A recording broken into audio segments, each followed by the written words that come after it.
Recuerden que toda inversión tiene riesgos potenciales de perder dinero. Yo comparto las especulaciones personales que encuentro en el mercado, sus oportunidades y riesgos, pero no deben ser interpretadas como un incentivo de inversión. Buenas compañeros, este es el análisis del precio de Bitcoin hoy, 14 de septiembre, luego de la apertura asiática. Mi nombre es José Villarreal y esto es Cultura Trading, educación financiera sin apofenia.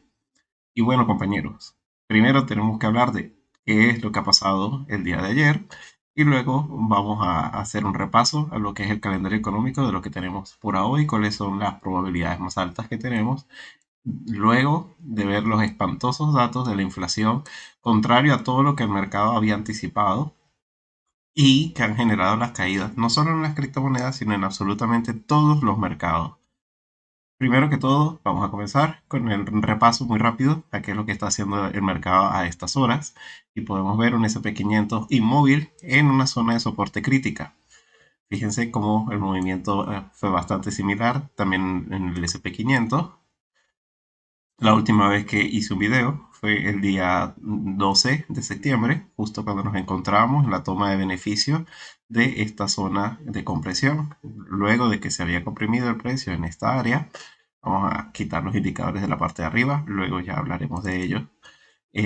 Luego de que nos habíamos encontrado con esta figura de probable hombro, cabeza, hombro invertido, siendo este el hombro izquierdo, la cabeza y el hombro derecho, tuvimos justamente la ruptura y se cumplió el objetivo y justo lo estábamos comentando, de que las probabilidades de que tenía el alza no eran muy destacables, sin embargo había muchísimas stop loss justo por la parte superior de esta zona, entre los 4110, 4120 y efectivamente barrieron todas esas posiciones en corto y en gran medida tanto este movimiento alcista, más allá de lo técnico, como este último barrido de stop loss de posiciones en corto, viene dado justamente por unas expectativas erróneas por la mayoría de los bancos de inversión y analistas sobre cuál iba a ser el resultado de la inflación.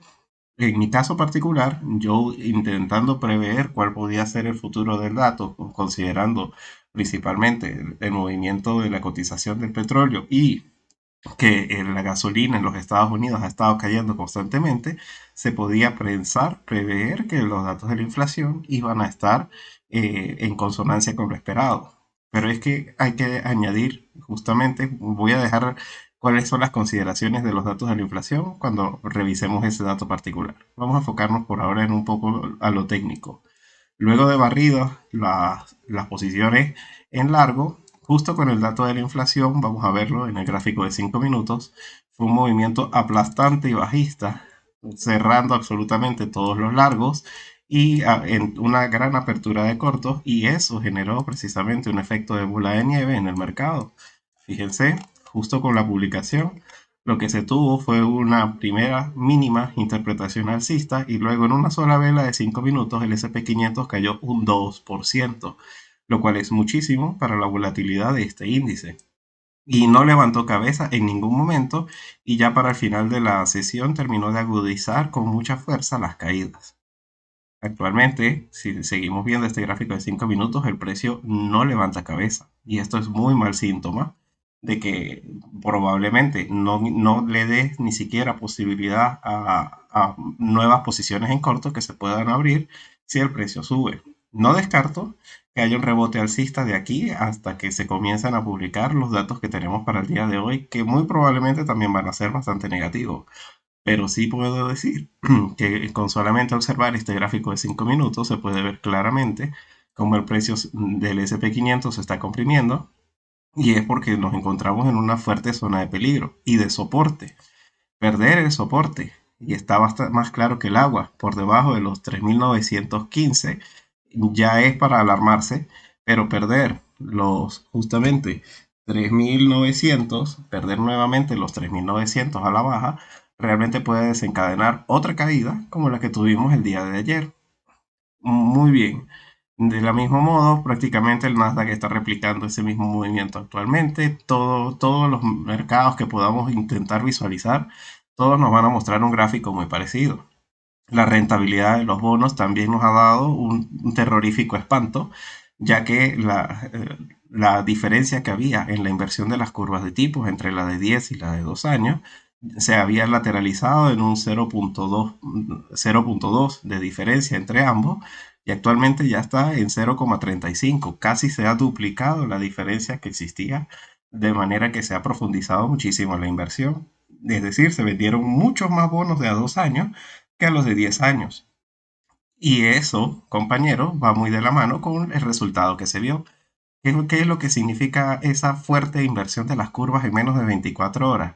Muy sencillo, que todo el mundo había estado considerando incluso la mano fuerte, ya que no son particulares ni son pequeños inversores los que se involucran en el mercado de los bonos, ya que en el pasado siempre fueron muy poco volátiles. Normalmente las manos que se mueven en esos mercados son las manos más estudiadas en el sentido de en cuál es el estado de la economía en el que nos estamos moviendo y hasta ellos se estrellaron con mucha fuerza. Y esa venta masiva de bonos de la parte más corta de la curva se traduce de una manera muy sencilla y es que todo el mundo había dado por sentado que la inflación no sería tan pegajosa y que ya se estaba llegando a una solución muy próxima y ahora parece que probablemente vamos a tener que lidiar por mucho más tiempo con ella, lo que implica que la probabilidad de que las subidas de las tasas de interés se terminen pronto y que las bajadas de las tasas de interés que se consideraban que podían comenzar en algún momento del próximo año, puede ser en el primero o segundo trimestre, también se han aplazado.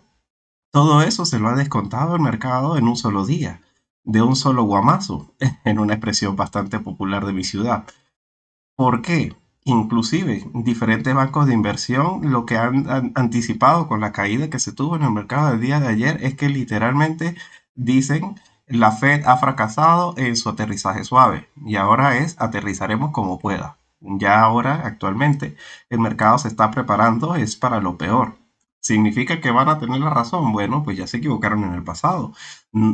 Se equivocaron pensando que la inflación iba a ser transitoria y ya no hablo de la Reserva Federal, sino los inversores que ya estaban considerando que se había llegado al techo y actualmente pues podemos ver cómo en menos de 24 horas con solamente la publicación del dato del día de ayer todo se vino abajo. De manera que tampoco se puede prever que nuevamente algo haga cambiar el sesgo del mercado y haga cambiar de opinión a eso que ha ocurrido. Muy bien. Eso viene siendo lo que podemos ver principalmente.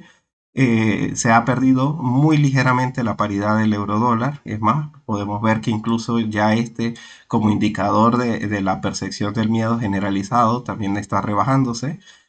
Durante la jornada asiática hemos visto una recuperación bastante importante en lo que es el euro dólar. Y eso de una u otra manera también ha calmado un poco los mercados de las criptomonedas, que han detenido sus caídas y tienen una subida bastante tímida para lo que se cayó el día de ayer, pero al menos no han continuado con sus caídas. Ahora bien, vamos entonces a repasar rápidamente, primero que todo, un análisis de una temporalidad un poco más decente. Primero el de 4 horas y luego el de 1 hora, para intentar establecer cuáles son los soportes y las resistencias más importantes de las monedas de mayor capitalización. Luego, sí vamos a revisar el calendario económico y discernir cuál fue la partida o qué fue lo que exactamente terminó de generar estas consecuencias tan graves en el mercado. Para los que me estén visualizando por primera vez, en la pantalla tengo el Ishimoku, un indicador técnico bastante fiable, o por lo menos lo es luego de que le haces un buen backtesting, y tres medias móviles, que son la línea naranja, la línea amarilla, estas dos líneas móviles que ven aquí. La línea amarilla es de 50 periodos, la línea naranja es de 100 periodos, y una línea roja, que es esta de acá, esta línea roja, que es justo donde tengo la alarma actualmente, es una media de 200 periodos.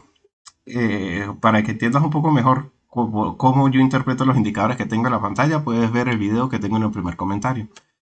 Ahí explico muy bien cuáles son mis estrategias de trading, tanto para rangos como para tendencias. Bueno, el punto, compañeros. Justamente esta caída prácticamente arrasó con absolutamente todos los soportes y no ha iniciado una tendencia bajista. Fíjense cómo de una o de otra manera, por la misma fuerza alcista que se había comenzado a generar luego de esta falsa ruptura a la baja, mientras el precio se mantenga a nivel del Ishimoku por encima, podríamos decirlo, de los 19.500 dólares, la probabilidad más alta es que esta zona de soporte aún pueda seguir resistiendo. A partir de los 19.500, la probabilidad más alta es de que iniciemos una tendencia bajista. Eso a nivel técnico. Ya viendo lo que es el indicador de momento y las bandas de Bollinger, que son estos indicadores de la parte de arriba, no pareciera que el movimiento bajista haya finalizado.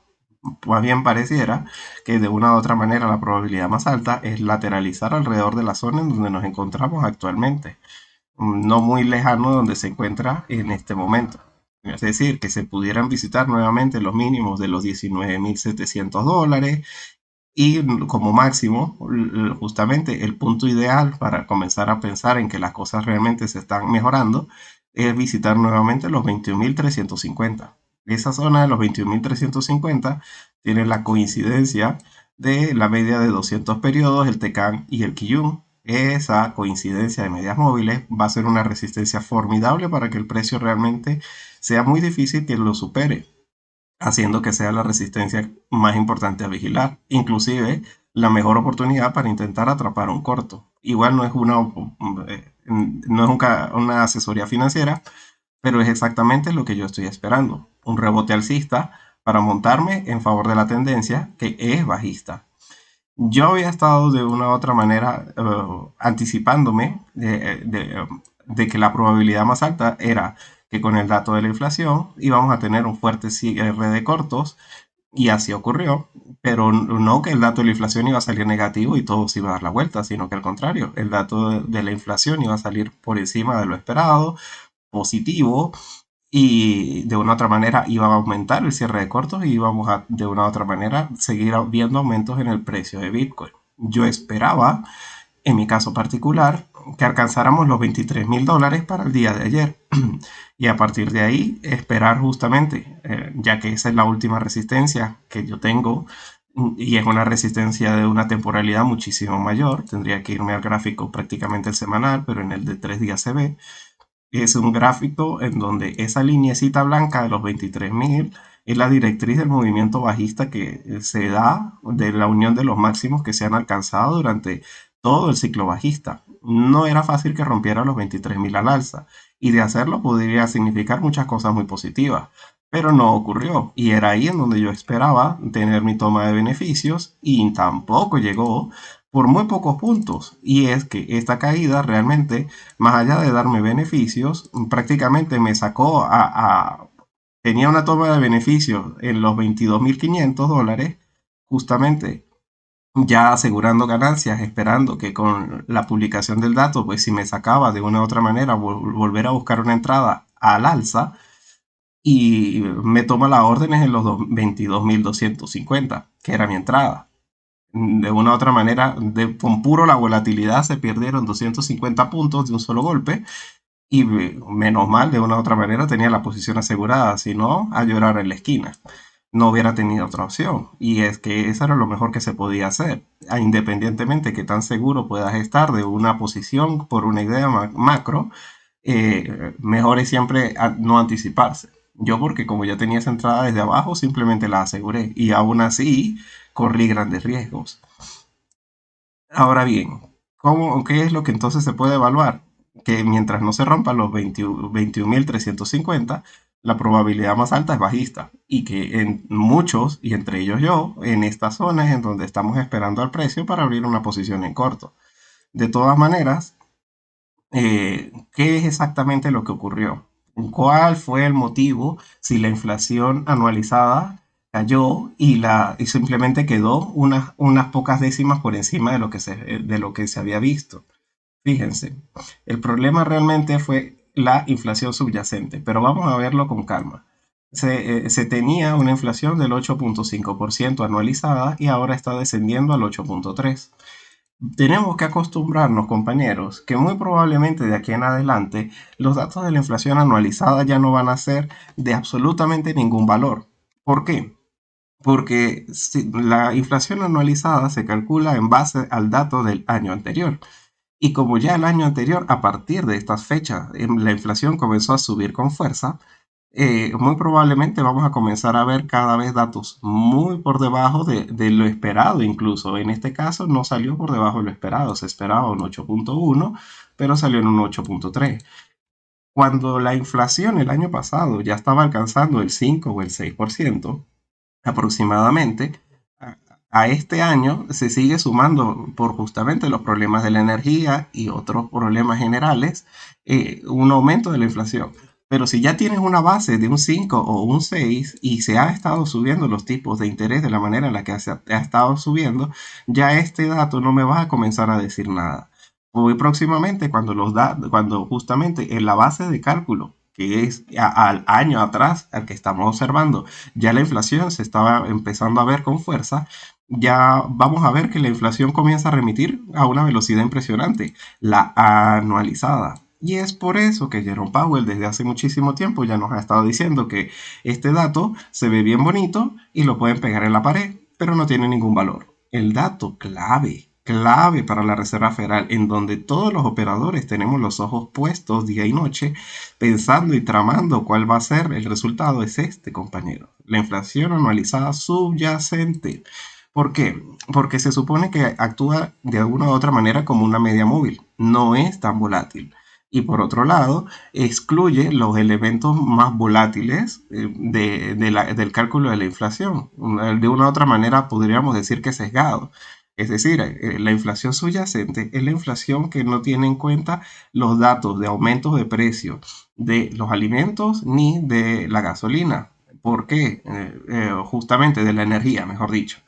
¿Por qué? Porque al ser datos que se pueden ver influenciados por motivos varios, como por ejemplo una guerra entre Rusia y Ucrania, que es el caso, al no tener en cuenta esas variables, tiende a moverse con mucha más precisión para hacer una lectura más clara de cuál es el estado de la inflación. Y ese dato, fíjense que no solamente nos encontrábamos en el 5,9 y se calculaba que de una u otra manera no iba a ser positivo. De una u otra manera contradiciendo lo que se supone que se salió en el libro beige la semana pasada de la Reserva Federal, en donde los 12 gobernadores, los 12 miembros que componen la Reserva Federal entregaron un supuesto muy buen elaborado cálculo de cuál es el estado de la economía y todos estaban diciendo que la inflación estaba remitiendo y en menos de una semana ya ellos están haciendo una nueva estimación, que bueno, no es la misma Reserva Federal la que publique este dato, pero pareciera que se tuvieran que dar con los dientes con una piedra. Ellos están viendo que la inflación está remitiendo, pero no sé en dónde, porque justamente el cálculo que se estaba haciendo ya era por encima de lo esperado y debería haber sido por debajo de lo esperado si supuestamente el libro beige era lo que decía. Esa fue un gran engaño por el cual la mayoría de los operadores estaban anticipándose de una manera muy positiva a que el dato iba a salir positivo, incluso muy por encima, mucho mejor de lo esperado. Nadie esperaba este 6,1, la gente esperaba incluso un por debajo del 5,9 y la gran sorpresa, o voilà, terminó siendo un dato por encima de lo esperado. ¿Cuál es el objetivo de la Reserva Federal y qué es lo que este 6,3 nos está diciendo? Se los explico muy fácil. La Reserva Federal no, voy a decirlo otra vez, no va a bajar los tipos de interés hasta que esa inflación subyacente alcance lo más cercano al 2%. Ellos hablan de por debajo del 2%, pero podríamos poner unas comillas, porque si la inflación no ha remitido la subyacente y se comenzaran a voltearse los datos del empleo, les recuerdo que actualmente se encuentran unos datos de casi pleno empleo, hay más empleo ahorita que antes de la pandemia. Ellos actualmente tienen todas las condiciones a su favor para ser tan duros como quieran. Solo el desempleo, independientemente que el SP500 se ponga a cotizar en 1000, ellos no van a mover un dedo. Claro, no es cierto. Si llegara a 1000, evidentemente eso significaría una caída tan abrupta en el mercado que generaría un recorte en las previsiones del futuro, que generaría desempleo y ellos saldrían corriendo a resolver. Pero es como por decirlo, ellos no están mirando la cotización del SP500 y no les importa si cae. Les va a poner a importar si cae a un gran soporte clave y de todo el mundo tiene los ojos puestos es en el 3500 y 3300. Estamos lejísimos de eso. Del mismo modo como estamos lejísimos de que la inflación remita y también estamos lejísimos de unos niveles de empleo en donde la Reserva Federal va a bajar los tipos de interés. Tenemos tres y los acabo de nombrar: por pleno empleo, por exceso de inflación y por unas cotizaciones muy altas en el mercado que simplemente con rebajar los márgenes de ganancia, y eso haría caer el SP500 sin que eso generara desempleo. Tienen tres datos muy fundamentales que los va a llevar a seguir siendo duros, duros y cada vez más duros. Y eso es lo que termina de generar la caída del día de ayer, compañero. Muy sencillo, hubo un cambio de sesgo en lo que el mercado estaba interpretando. Tan sencillo es como pensar que ellos están ahora calculando que se va a subir las tasas de interés un 75%, pero hay un 25% de probabilidades de que lo suban 100 puntos básicos, es decir, un punto completo, siendo una de las subidas más agresivas que se ha visto en los últimos 20 años, de una u otra manera, de la mano, atacando una inflación que no se había visto en los últimos 40 años. Esas cosas, todo eso se termina de develar justamente en el mismo momento en donde sale esta velita. Pues esta velita era lo que el mercado estaba descontando y apenas está empezando a descontar, porque ahora vienen los demás escenarios negativos que tenemos que poner sobre la mesa.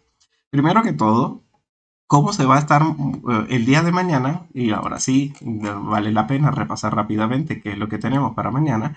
Tenemos un complemento de los datos de la inflación, que son la IPP subyacente mensual y anual.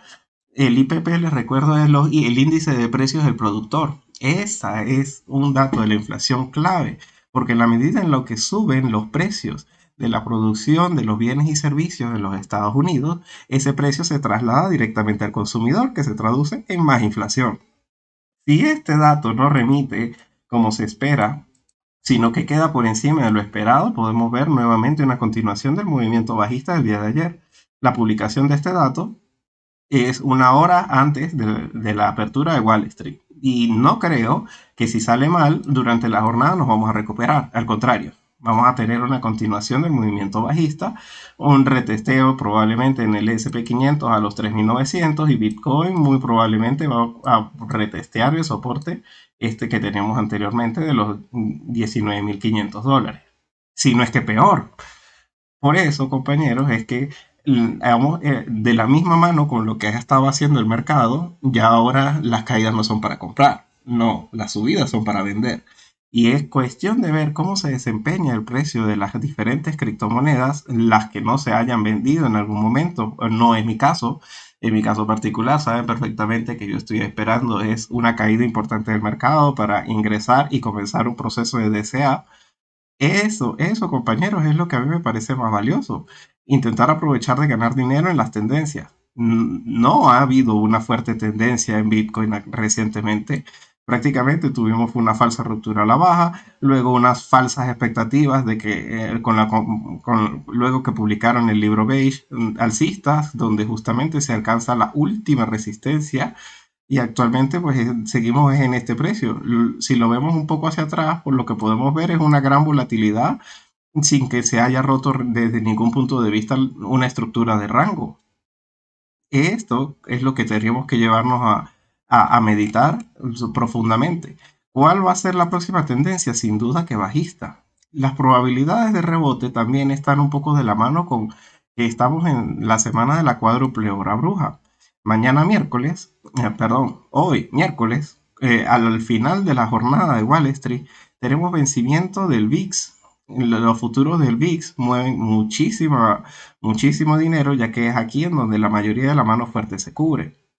Luego de la apertura luego del cierre del VIX, muy probablemente podemos comenzar a ver movimientos en ascenso y tendenciales en el VIX. Muy difícilmente los movimientos se generan previo al vencimiento para no darle la oportunidad de beneficio a aquellos que estaban comprados. Y en efecto, aún siendo un día antes del vencimiento, fíjense que el VIX tuvo un ascenso del 14.3%. Todo el mundo se cubrió el día de ayer pensando en que todavía estaban a tiempo. Y del mismo modo, luego de la apertura, luego de que se cierre el VIX, pues el día jueves puede contener una continuación de un movimiento importante y probablemente sea a la baja, ya que tendrían todo el mes hasta el próximo vencimiento, que es el tercer miércoles de cada mes, de cuál va a ser la próxima tendencia. Independientemente del vencimiento del VIX, tenemos el día viernes lo que es el vencimiento de derivados de la cuádruple hora bruja, como les digo, del SP 500, el trimestre completo del vencimiento de opciones y futuros. Eso ahí, compañeros, es en donde muy probablemente encontremos la mayor manipulación del mercado. Hay demasiados intereses en que no se empiece una tendencia porque es una gran pérdida para los que dan las contrapartidas, que comience una tendencia justo en la semana del vencimiento. Lo más normal es que intenten los defensores del vencimiento, es decir, las manos fuertes interesadas en no perder el dinero y no darle beneficios a sus inversores, de que el precio de Bitcoin y de diferentes instrumentos financieros no empezara una fuerte tendencia justamente en este momento. Ahora bien, evidentemente, pues, si el dato del IPP sale muy mal, de una u otra manera las probabilidades de que rompamos a la baja y que se continúe y no se respete para nada el vencimiento y que más bien ellos sean la liquidez que se termine de tragar el mercado para justamente tener la fuerza y un movimiento tendencial a la baja, es una probabilidad. Pero ese es el punto. No se puede pensar en un movimiento justamente tendencial en una semana de vencimiento a menos de que justamente logremos posicionarnos en una zona un poco más lógica. Es decir, que en un rebote alcista se puede abrir una posición con un stop lo suficientemente ajustado. Abrir un corto aquí no tiene ningún sentido. Aquí lo que tiene más sentido es un rebote al menos hasta los 23.000, perdón, hasta los 21.000, 21.350. Es ahí en donde podría tomarse algún tipo de oportunidad. Porque la mayor fuerza del mercado que actualmente va a intentar manipular el precio al alza no es ninguna noticia financiera, ni es el Merch, ni es el Basil, ni es nadie, ni Elon Musk, no. La mayor fuerza del mercado que va a manipular los precios actualmente va a ser justamente los defensores del vencimiento. Tanto por un lado los del VIX el día de hoy, como luego a partir del jueves, que es el único día que queda, y la primera parte de la jornada de Wall Street del día viernes, la cuádruple hora bruja. Pero ya después del viernes tenemos lo peor. Ya no tenemos absolutamente ninguna mano fuerte interesada en defender las cotizaciones porque ya se apertura lo que es el nuevo mes para lo que es el vencimiento y las operaciones, la ventana de las opciones. Y en ese momento, justamente les recuerdo, tendríamos sábado, domingo, lunes y el martes tenemos la reunión con la Reserva Federal, el discurso de Jerome Powell para la subida de las tasas de interés entre 75 puntos básicos o un punto completo. Y eso, compañeros, es algo que no se puede descartar. Entonces, la pregunta no es si Bitcoin va a subir o va a bajar. Va a bajar. La pregunta es, ¿a partir de qué punto uno se puede posicionar de una manera lo suficientemente sensata? Hay que considerar entonces el calendario. Y eso es ya mi resumen. Hay que considerar entonces que los rebotes, entre más altos se den, van a ser las mejores oportunidades para vender, para posicionarnos en corto. Segundo, entre más cercano al día viernes eso sea, va a ser muchísimo mejor. Y la única clave realmente importante es saber cuándo pudiéramos ver o qué nos puede llevar a ver un movimiento de este tipo si no estamos dentro de esa posición en corto. Pues muy claro, la pérdida de los soportes fundamentales es lo que va a generar esa caída. Así que nuevamente perder los $19.500 y lateralizar por la parte de abajo en una o dos velas, muy probablemente sea para abrir una posición con un stop justamente por encima de estos máximos actuales, en donde se encuentra de los 20.500, sería $1.000 de stop contra primera toma de beneficios, los $18.500, que ni siquiera, que incluso fueron los mínimos alcanzados anteriormente. No es difícil pensar que si se pierden los 19.500 los busque y dejar correr el resto.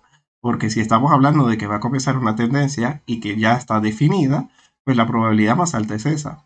Las probabilidades de que realmente el, el precio de las criptomonedas, ya sea Bitcoin o cualquiera, retome al alza luego el discurso de Jerome Powell son prácticamente cero, porque se requiere de mucha dureza de la Reserva Federal para poder conseguir los objetivos de remitir una inflación tan fuerte. Y del mismo modo, tenemos muchos problemas por la zona europea que ni siquiera se han comenzado a considerar. Me parece muy problemática las elecciones que vamos a tener el domingo 25 de septiembre en Italia, porque se puede ver claramente que un partido que sea antieuropeo pueda generar un movimiento parecido a lo que es el Brexit, y se habla incluso de un Italexit. Italia es una de las 10 potencias mundiales a nivel económico, aunque no lo parezca, aunque cada vez que se hable de Italia se hable de crisis. En efecto, Italia tiene un gran poder financiero y económico y es un pilar para la Unión Europea. Si se pierde ese pilar, eso es un cisne negro. Y todo eso lo tenemos así a las puertas de las mayores expectativas de un movimiento alcista que se estaba manejando y que ya doy por sentado que realmente es imposible que ocurra para el último trimestre de este año. Este último trimestre me parece que hay demasiadas cosas negativas que descontar. Independientemente de esas elecciones en Italia, tenemos que ver la caída en las expectativas de los beneficios empresariales que vamos a tener a partir de la publicación de los resultados entre finales de este mes de septiembre y las primeras semanas de octubre. Y ya para finalizar, esa idea también era importante y no la mencioné. Una de las principales fuerzas alcistas del mercado no son los particulares, ni Elon Musk, ni Cathie Woods. Los que mueven el mercado con fuerza son los CTA, que actualmente no tienen ninguna intención ni de comprar ni de vender, menos mal. Pero los que sí siempre mantienen los fuertes movimientos alcistas que se pueden ver, los hacen, son los buyback, las recompras de las grandes compañías. Es decir, cuando Elon Musk compra Tesla, compra y compra mucho. Y el movimiento alcista de Tesla genera un movimiento generalizado, ya que por rebalanceo de cartera genera compras para otras compañías afines como Amazon, Google, etcétera. Cuando las recompras se detienen, esos son los momentos más peligrosos que tiene el mercado.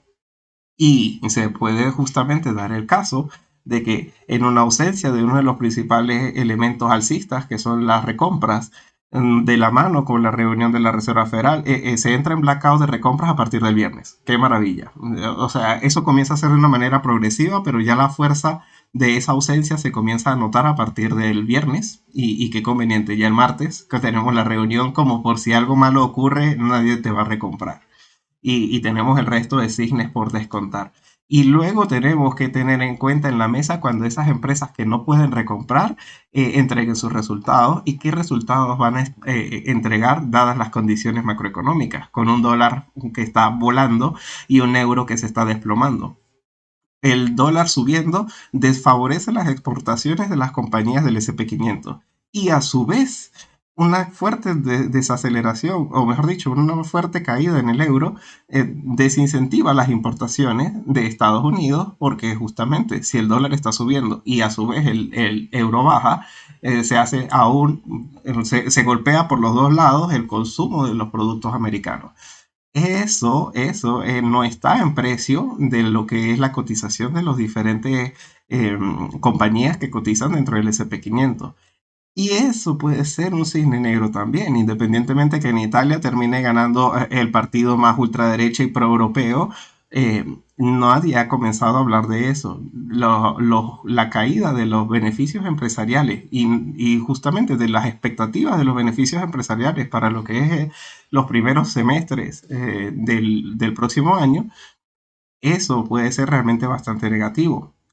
Ahora me lo digo de una manera muy sencilla. Lo peor está por venir. Y la pregunta es, ¿cómo es la mejor manera de prepararse? Es ahora en donde les recuerdo, porque yo no he querido comprar absolutamente nada en el spot, solamente les he hablado de los diferentes planes, el Lonson, el DCA, pero estoy totalmente trabajando con futuros y me contento en días como hoy de haber tomado esa decisión tan sabia desde casi ya hace un año, sabiendo perfectamente que las mejores zonas de compra eventualmente iban a venir por alguno de estos elementos. Si tienes alguna idea, algún comentario importante, con gusto yo te lo responderé en la caja de comentarios. Y si te ha gustado este video, recuerda darle like y compartirlo con tus amigos traders. Bueno, espero que termine de tener una feliz sesión. Hasta luego, compañeros. Que